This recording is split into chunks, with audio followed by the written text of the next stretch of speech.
Muy buenas noches.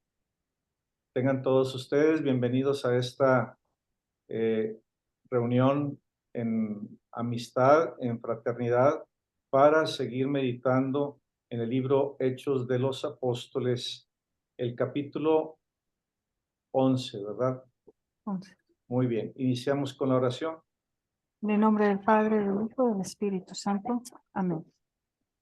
Glorioso San Lucas, tú que inspirado por el Espíritu Santo escribiste el Evangelio de nuestro Señor Jesucristo y nos comunicaste el nacimiento de la Iglesia en el libro Hechos de los Apóstoles. Intercede por nosotros ante Dios nuestro Señor, para que seamos dignos de predicar con valentía la palabra de Dios, invocando en voz alta al Espíritu Santo. Que cada uno imitemos a María para alabar y alegrarnos en el Señor, nuestro Dios y Salvador, y aprender también de ella a ser comunidad que ora con un solo corazón y una sola alma, como los primeros cristianos de la mano de San Pedro y de San Pablo. Por Jesucristo nuestro Señor. Amén. Edelmira. Capítulo 11. Informe de Pedro en Jerusalén. Los apóstoles y los hermanos que estaban en Judea oyeron que también los paganos habían aceptado la palabra de Dios. Cuando Pedro subió a Jerusalén, los judíos convertidos discutían con él, diciendo que había entrado en casa de incircuncisos y había comido con ellos. Pedro les contó detalladamente lo sucedido. Estaba yo orando en Jaffa, cuando tuve una visión en éxtasis. Un objeto como un mantel enorme se descolgaba por las cuatro puntas desde el cielo y llegaba hasta mí. Me fijé atentamente y vi cuadrúpedos, fieras, reptiles y aves. Oí una voz que me decía: Pedro, levántate, mata y come. Contesté: de ningún modo, Señor. Yo nunca he comido nada profano o impuro. Por segunda vez me habló la voz desde el cielo: lo que Dios declara puro, no lo declares impuro. Esto sucedió 3 veces y después todo fue llevado otra vez hacia el cielo. En aquel momento, 3 hombres enviados desde Cesarea llegaron a la casa donde me encontraba. El Espíritu me ordenó ir con ellos sin dudarlo. Me acompañaron estos 6 hermanos y entramos a la casa de aquel hombre. Él nos explicó que había visto en casa un ángel de pie que le decía: envía gente a Jaffa y haz venir a Simón, por sobrenombre Pedro, el cual te dirá palabras que serán la salvación tuya y de tu familia. Apenas empecé a hablar cuando bajó sobre ellos el Espíritu Santo, como al principio sobre nosotros. Yo me acordé de lo que había dicho el Señor. Juan bautizó con agua, ustedes serán bautizados con Espíritu Santo. Ahora bien, si Dios les concedió el mismo don que a nosotros por haber creído en el Señor Jesucristo, ¿quién era yo para estorbar a Dios? Al oír el relato se calmaron y dieron gloria a Dios diciendo: Dios también ha concedido a los paganos el arrepentimiento que conduce a la vida.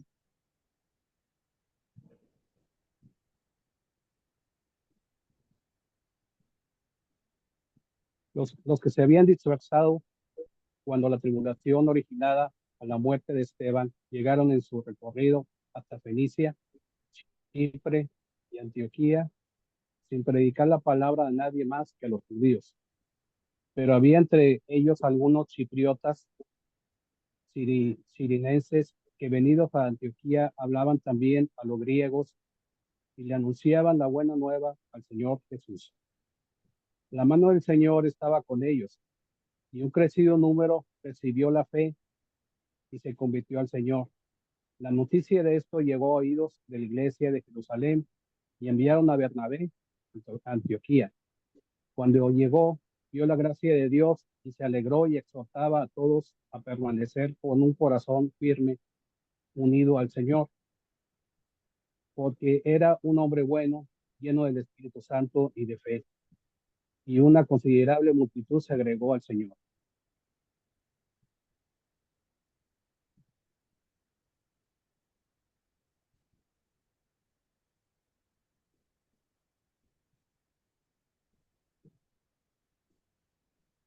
¿Viste? Bernabé salió para Tarso en busca de Saulo y apenas lo encontró, lo llevó a Antioquía. En esta iglesia trabajaron juntos durante un año entero, instruyendo a mucha gente. Y fue en Antioquía donde los discípulos por primera vez recibieron el nombre de cristianos. Por aquel tiempo, bajaron algunos profetas de Jerusalén a Antioquía. Uno de ellos, llamado Agabo, dijo a entender con gestos proféticos que una gran hambre vendría sobre todo el mundo, la que de hecho sobrevino en tiempos del emperador Claudio. Entonces, cada uno de los discípulos empezó a ahorrar según sus posibilidades, destinando esta ayuda a los hermanos de Judea. Así lo hicieron, enviándosela a los presbíteros por medio de Bernabé y Saulo. Es palabra de Dios.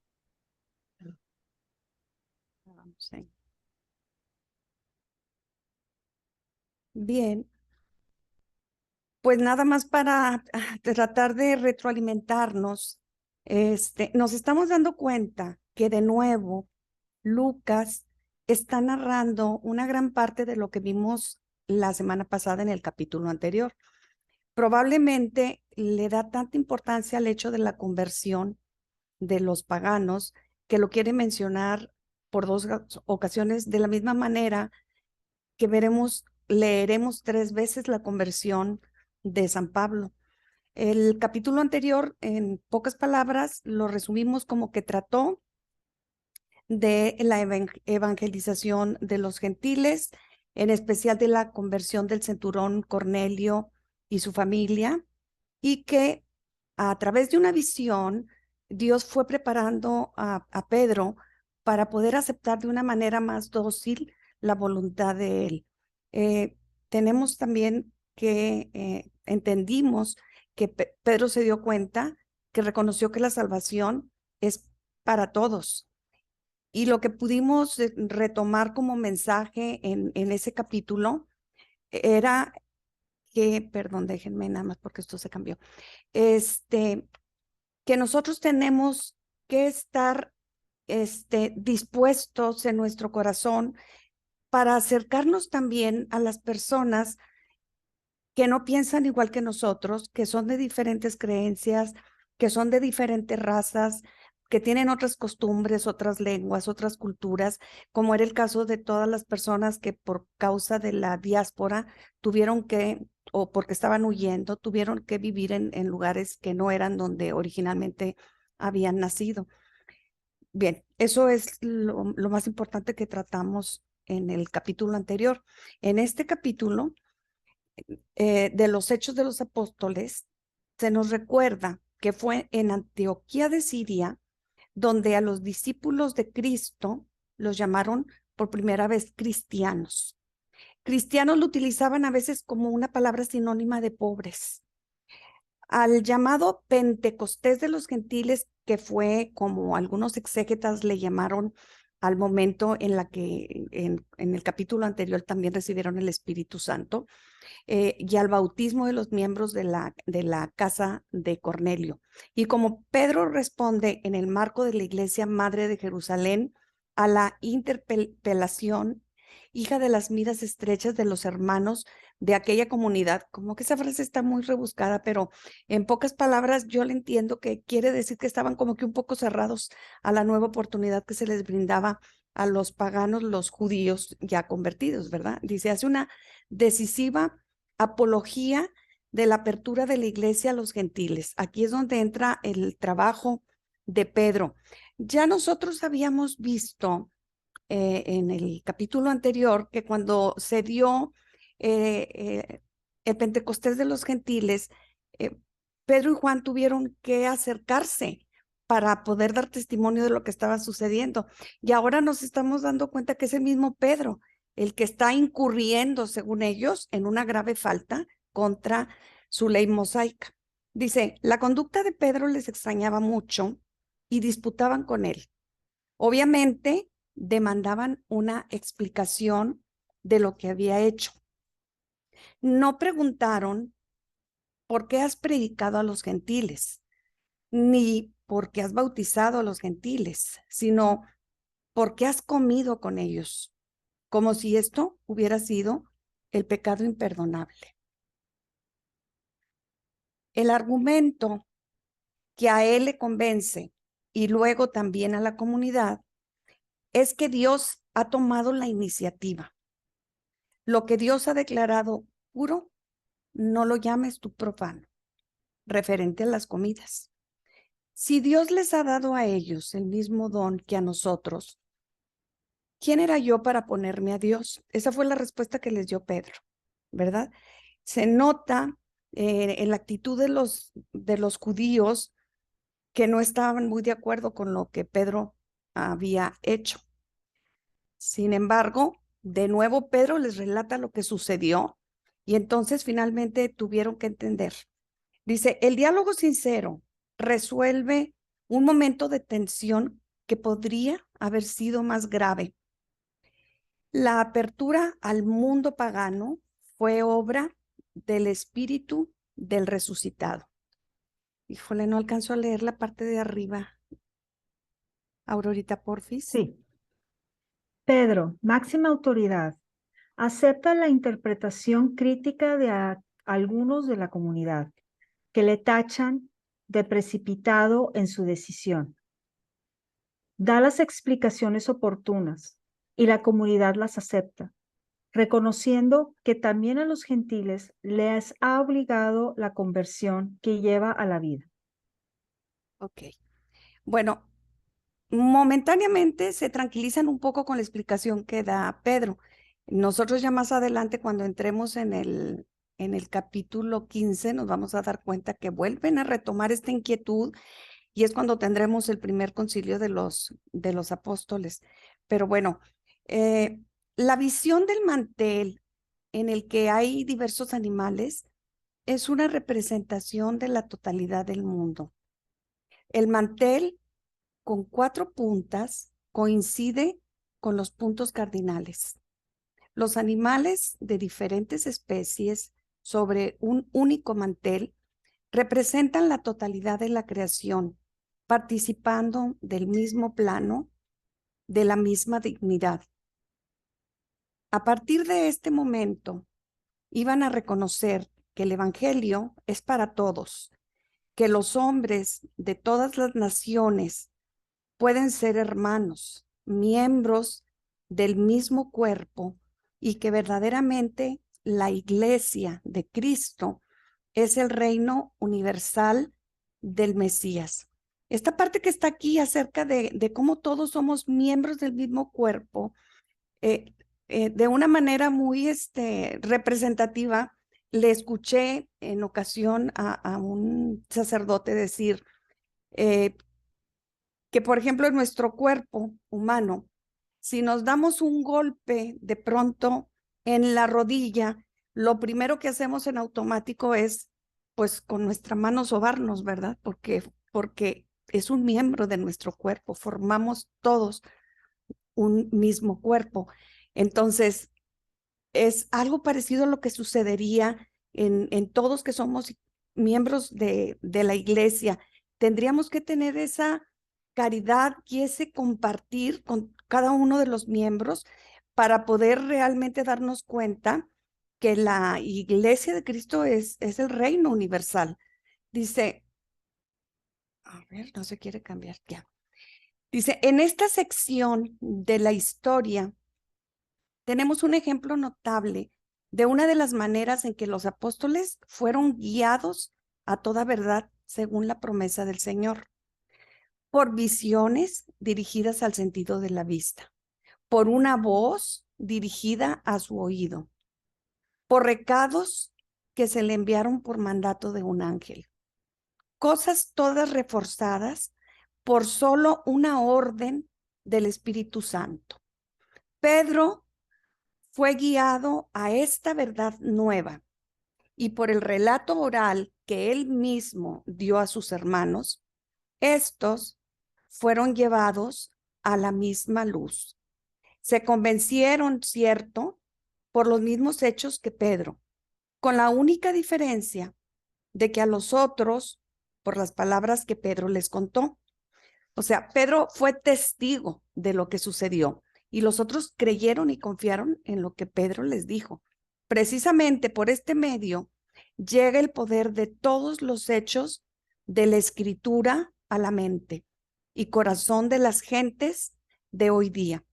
Y así obra el Espíritu Santo en nosotros mediante la palabra. Definitivamente lo que dijimos desde un principio cuando empezamos a meditar este libro, ¿verdad? Este libro, además de llamarse el libro de los Hechos de los Apóstoles, debería finalmente llamarse el libro del Espíritu Santo, porque nos estamos dando cuenta que todo lo que se está relatando en este contenido es precisamente lo que acabamos de leer antes. Todo fue guiado y conducido por el Espíritu Santo para que cada uno recibiera de una manera diferente el mensaje que Dios quería dejar en sus corazones. Regresando al versículo 19, nos habla acerca de Antioquía, donde va a ser el nuevo centro. Aquí nos dice el relato sobre la fundación de la iglesia de Antioquía. ¿Por qué precisamente Antioquía? En esto se muestra un interés personal de San Lucas. Según la antigua tradición, Lucas es antioqueno. Esta Antioquía era la tercera ciudad del Imperio Romano. Solo Roma y Alejandría eran mayores que Antioquía.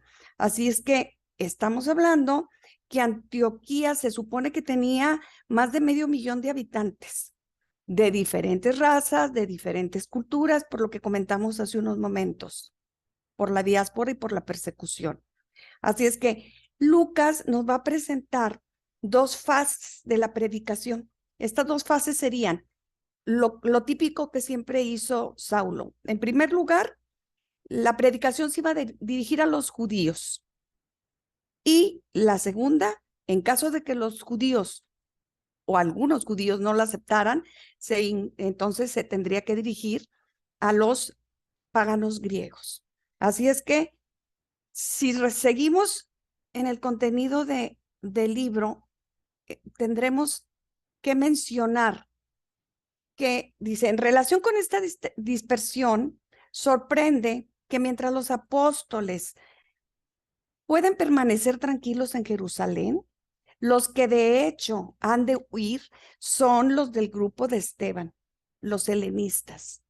Mientras Judea y Galilea, con las regiones fronterizas, eran campo de evangelización apropiado para los 12, áreas más alejadas religioso o geográficamente como Samaria, Fenicia, Chipre y Antioquía requerían el mensaje más abierto de los helenistas. Entonces, aquí estamos viendo de nuevo cómo se empieza a difundir el evangelio gracias a el martirio de Esteban y la persecución de estos helenistas que nos están mencionando. Ya en el versículo 22, de nuevo aparece Bernabé. Nosotros lo recordamos porque fue uno de los mencionados cuando se habló acerca de la comunión de los bienes. Dice, la noticia sobre la segunda estancia de Pablo en Jerusalén con motivo de lo que se ha llamado el viaje de las colectas. Nos hablan de la colecta de las nuevas iglesias que Bernabé y Saulo llevan a los ancianos de Jerusalén para auxiliar a los pobres de esta comunidad. Tendríamos que recordar aquí que se habla sobre un profeta que se llama Ágabo y que él, no digo como sabemos, ¿verdad? De que siempre ha existido profetas y profetisas, como mencionaron antes las hijas de Felipe cuando hablamos en un capítulo anterior. Aquí tendríamos también aparte que reforzar que no solamente en los libros de la Biblia aparece esta historia, sino que se quedó documentado que esto sucedió en los tiempos del emperador Claudio y que hay otros autores ajenos a la Biblia que dan testimonio de esta hambruna que el profeta Ágabo señaló en ese momento, y causa de esta profecía fue que Bernabé le pidió a Saulo, fue a buscarlo Recuerden que Saulo había huido para refugiarse después como un fugitivo de Jerusalén. Déjame ver, porque esto se me hace que viene escrito más adelante. Dice, los predicadores eran judeocristianos helenistas, hablaban griego y no encontraban difícil entrar en contacto con los paganos. Se nos dice que eran de Cirene, la actual Libia, en el norte de África, y de Chipre. Antioquía era un puerto muy activo, una ciudad espléndidamente construida a la que afluían comerciantes y viajeros de todas partes. Sus templos a los dioses paganos eran frecuentados por multitud de peregrinos. Su nombre inmortalizaba la memoria de Antíoco I, su fundador. Antioquía se convierte en el centro y punto de partida de la misión dirigida a los paganos en gran estilo. Y aunque Jerusalén en adelante retiene la categoría de comunidad madre y mantendrá su prestigio ante toda la iglesia, ahora Antioquía entra en funciones de lo que hasta aquel momento representaba Jerusalén.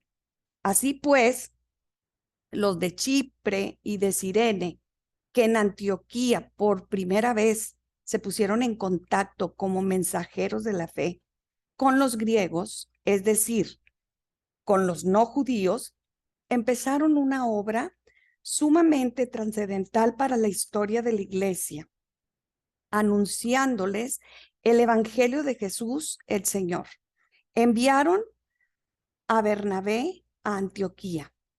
Pedro quizás estaba todavía en camino por tierras de Palestina y pareció que Bernabé tenía especial vocación para la tarea que le aguardaba. Bernabé también era natural de Chipre y no solamente eso, Bernabé era un hombre de bien lleno de Espíritu Santo y de fe. Así lo dice Lucas, antioqueno, quien, como ya vimos, tenía una gran veneración por Bernabé. Bernabé no era uno de los 12, pero gozaba de un prestigio tan grande que los Hechos de los Apóstoles 2 veces incluso le dan el nombre de apóstol. Si ustedes lo recuerdan, Bernabé fue quien permitió que Pablo pudiera dirigirse a los judíos de Jerusalén, porque desconfiaban de él pensando que pudiera ser un ardid solamente para poder llevarlos presos, que era lo que originalmente había planeado hacer Pablo cuando iba camino a Damasco. Dice, la salvación en Cristo es pura gracia. Esto puede aplicarse al judío que se vuelve a Cristo, pero aún mucho más claramente puede aplicarse al no judío. De esto se daba cuenta Bernabé. Cuando vio la iglesia que se formaba en Antioquía, comprendemos la alegría que tuvo Bernabé y solo pudiera exhortar a permanecer con firmeza de corazón, unidos al Señor. Ay, ya se fue. No sé si ustedes lo ven, pero yo. Sí, sí se ve. Ok, porque yo no lo estoy. Sí se Me ve, parece. está todo muy bien. A ver, ¿alguien lo quiere leer? Porque yo no lo estoy viendo. Déjame tachar esta página que me apareció. Ah, ya. Ok. Ok. Adelante. No me obedece. Aquí está. Fue entonces Bernabé a Tarso en busca de Saulo. Sentimos una sensación de extrañeza cuando leemos esta frase. ¿Dónde está Saulo? Como hemos visto, Saulo tuvo que abandonar Jerusalén como un fugitivo después de su primer encuentro con la comunidad. Bernabé no se ha olvidado de Saulo. Él fue quien entonces en Jerusalén granjeó la confianza de la comunidad madre a recién llegado de Damasco y dio testimonio a los apóstoles del encuentro de Saulo con el Señor. Una ocasión propicia fue y siguió siendo esta amistad que había entre los dos. El espíritu que rige la iglesia se sirve de los lazos personales que unen a los hombres para conseguir el mayor bien del conjunto. Bernabé y Saulo ejercieron su ministerio en Antioquía durante un año entero. La comunidad de fieles creció bajo la acción de su apostolado. Reflexionemos. Nuestra comunidad sigue necesitando personas como Bernabé, que saben ver el bien ahí donde está y se alegran por ello, que creen en las posibilidades de las personas y las valoran dándoles confianza, que se fijan no solo en los defectos, sino en las fuerzas positivas que existen en el mundo y en la comunidad. Esto tendría que notarse hoy mismo en nuestra vida personal al tratar a las personas y valorar sus capacidades y virtudes, en vez de constituirnos en jueces rápidos e inclementes de sus defectos.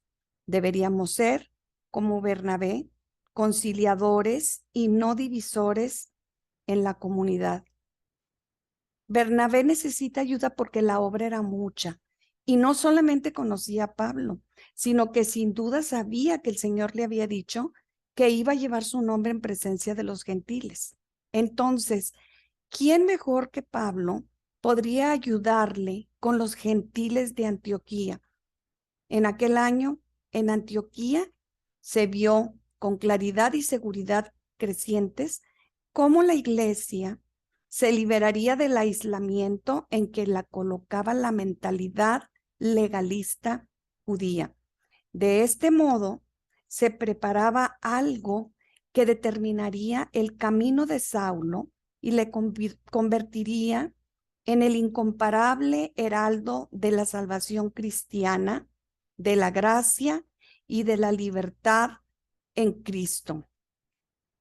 Otra vez, permítanme, no sé qué está pasando, que se aparece otra página. Aquí está. Si bien el don de la profecía del primitivo cristianismo fue disminuyendo sin cesar, se reaviva siempre para el mayor bien de la iglesia. Cuando haya alguien que ha sido llamado por Dios, independientemente del cargo que desempeñe y de la institución a la que pertenece, cuando haya alguien que está lleno del Espíritu Santo y tiene que cumplir una misión especial en favor de la iglesia. La historia de la iglesia sabe de esta reaparición de la profecía y de la grandeza que de este modo Dios dio a la iglesia para la edificación del cuerpo de Cristo. Se refiere en especial a lo que profetizó Ágabo, de lo que estábamos hablando en estos momentos, porque esto daría pie para que se hiciera una colecta y nunca se olvidara que tenía que reunirse para ayudar a los más necesitados, que en este caso formaban y estaban en la comunidad madre de Jerusalén.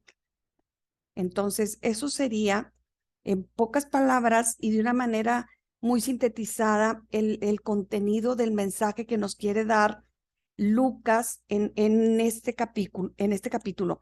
Dice de Saulo, con respecto al llevar las colectas, siempre Saulo nunca quiso ser ventajoso y siempre se mostró muy claro con respecto al manejo de las colectas. Todos sabemos que el oficio de Saulo era que él fabricaba tiendas. Ya más adelante nos daremos cuenta que en otro capítulo se va a encontrar a un matrimonio que también se dedican a lo mismo. Y entonces lo que Pablo hizo es cuidarse muy bien para que no pensaran que él estaba sacando provecho de los beneficios de las colectas, porque el único interés de él era servir a Dios y no servirse de sus bienes. De hecho, en algún momento nosotros, primero, cuando estaba con la creencia de que pronto llegaría la parucía, el regreso de Jesús, pensaron que pronto iba a regresar había gente que luego ya como que no quería trabajar y luego hubo otro momento en el que se dio cuenta Saulo que no era tan eminente el regreso y dijo, bueno, pues ahora sí que el que no quiera trabajar, pues que no coma, ¿verdad? Porque si no, tampoco, al cabo ya va a venir por segunda ocasión Jesús nuestro Salvador y así como que para qué trabajamos. Fue muy claro y muy persistente y desde siempre fue muy transparente en cuanto al uso que se le dio a los bienes. Todo esto vendría a formar para nosotros a través de esta profecía de Ágabo, nos dio como ejemplo el poder socorrer a la comunidad madre y a partir de ahí, ¿verdad? Serviría de ejemplo para posteriores ayudas a los necesitados en caso de que sucediera algún tipo de contingencia como este. Y bien, pues eso es lo más sobresaliente. Y digamos entonces la oración para darle gracias a Dios. Padre bueno, que la palabra que escuchamos eche raíces hondas en nuestra vida. Ayúdanos a construir cimientos fuertes para nuestra fe, que edifiquemos toda nuestra vida sobre la roca firme de tu palabra. Enséñanos a hacer silencio para escuchar tu voz, que nuestros frutos sean generosos conforme a los dones que nos has regalado para el bien de todos. Amén.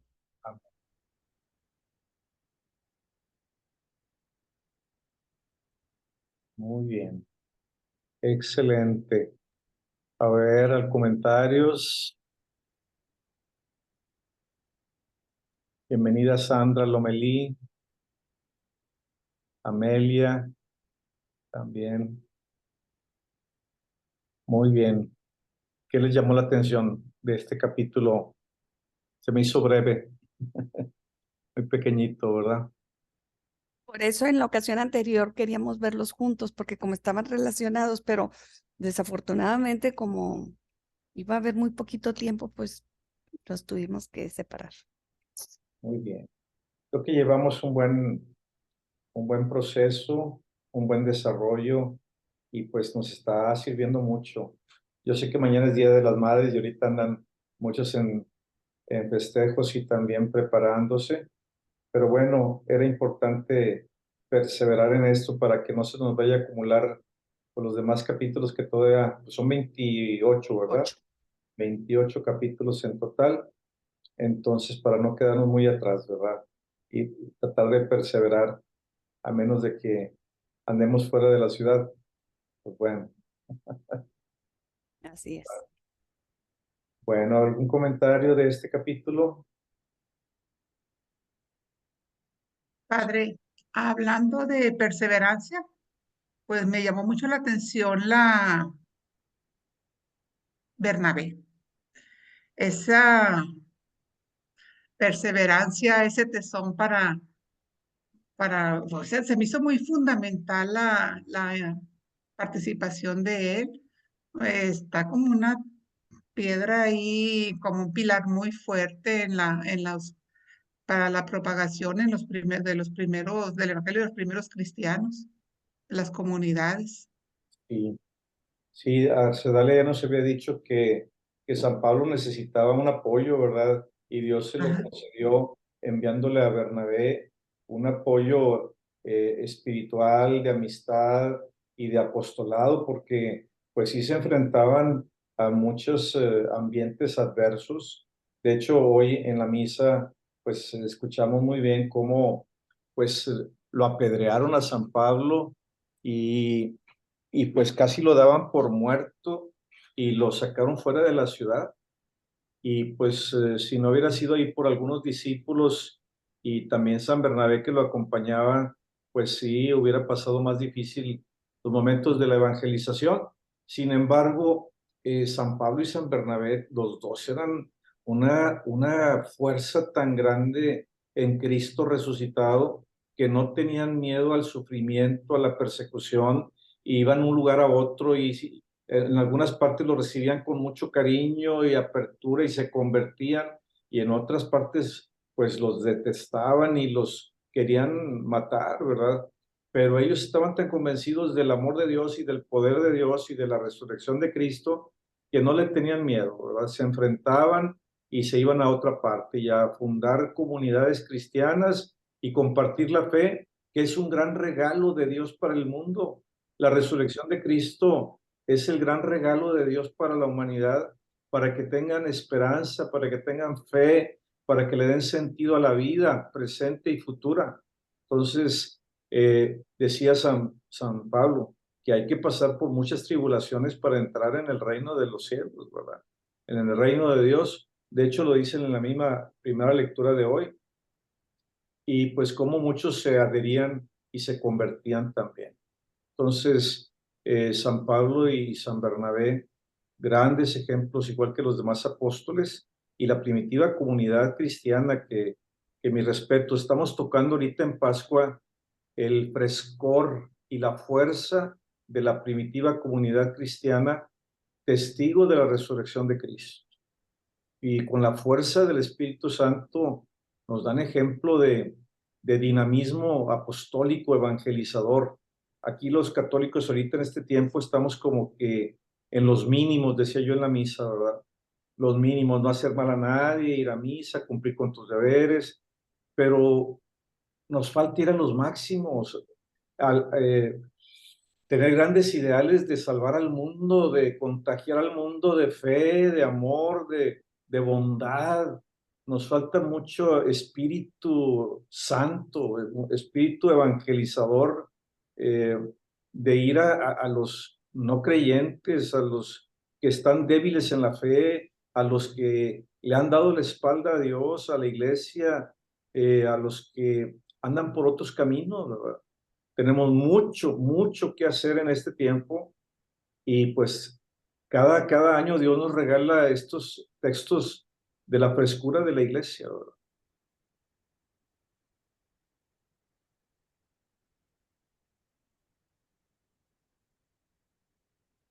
Pues tuvieron que soportar bastantes los primeros cristianos para poder que la iglesia esté así como la tenemos ahorita nosotros, ¿verdad? Porque con qué tranquilidad se hubieran levantado y hubieran seguido por otro rumbo y sin embargo San Pablo, después de que estaba todo golpeado y ya casi medio muerto, otra vez regresaba al ruedo.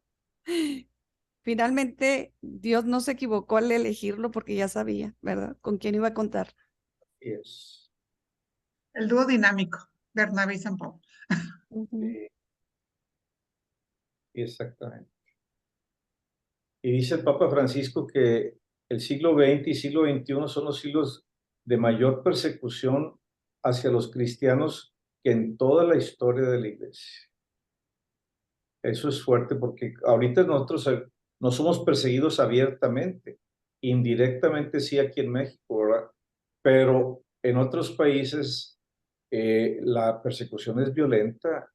Todos los países musulmanes e hindús son muy agresivos y pues se han venido también a Europa y algunas partes donde han quemado iglesias y han matado cristianos y en las misas más solemnes de Navidad y de Pascua, cuando la gente está viviendo y fortaleciendo su fe, pues los matan o les ponen una bomba o algo, ¿verdad? O sí, sí, estamos en una época eh, de persecución, ahorita tranquila en México, ¿verdad? Tranquila, no tan abierta, pero sí hay confrontación en las ideas, en el concepto del hombre, de la historia, de los bienes, de la forma de regir un pueblo, pues eh, la doctrina social de la iglesia es muy clara y muy fuerte. Ya ahorita está muy definido el pensamiento social de la iglesia. Y pues algunos obispos pues, son prudentes para no provocar pues una revuelta y que sea peor la situación, pero otros sí son valientes y pues cuestionan y hablan fuerte, ¿verdad? Aunque reciban amenazas, ya ven, pues en Venezuela, qué pena, ¿verdad? Nicaragua, Venezuela, tantos países, pobres sacerdotes y religiosos y laicos sufriendo el destierro, ¿verdad? Pero bueno, que Dios nos dé la fuerza del Espíritu Santo, ¿verdad? Para perseverar hasta el fin. Así es. Decía Santa Teresa de Ávila, al final de su vida, ya casi muriendo, agonizando, le daba gracias a Dios porque por fin se podía decir que moría como hija de la iglesia. Ella tenía mucho miedo a que no la reconocieran como cristiana, sino como hereje, porque estaba muy fuerte la Inquisición y a todo el que dijera algo un poquito fuera de los estándares, lo traían en jaque, ¿verdad? Y ella tenía mucho temor que la fueran a declarar pues fuera de la iglesia, ¿verdad? Y dijo ella, por fin, antes de morir, dijo, por fin, muero hija de la iglesia. Ojalá que perseveremos en nuestra fe hasta el final. Dios quiere. Decían los antiguos, en esta fe nací, en esta fe he vivido y en esta fe quiero morir. Así decían los antiguos. Ojalá que sí también nosotros valoremos grandemente el gran tesoro de nuestra fe católica.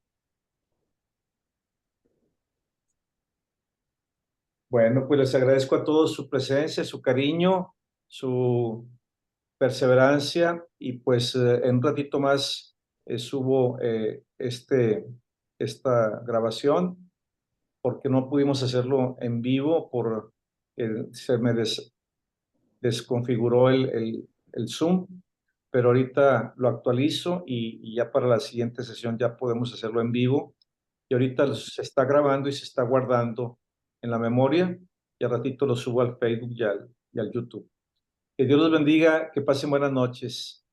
Muchas felicidades. Gracias, buenas Igualmente. noches. Muchas felicidades Buenas a noches. todas las mamás. La misa es Gracias. para ustedes mañana y Muchas gracias.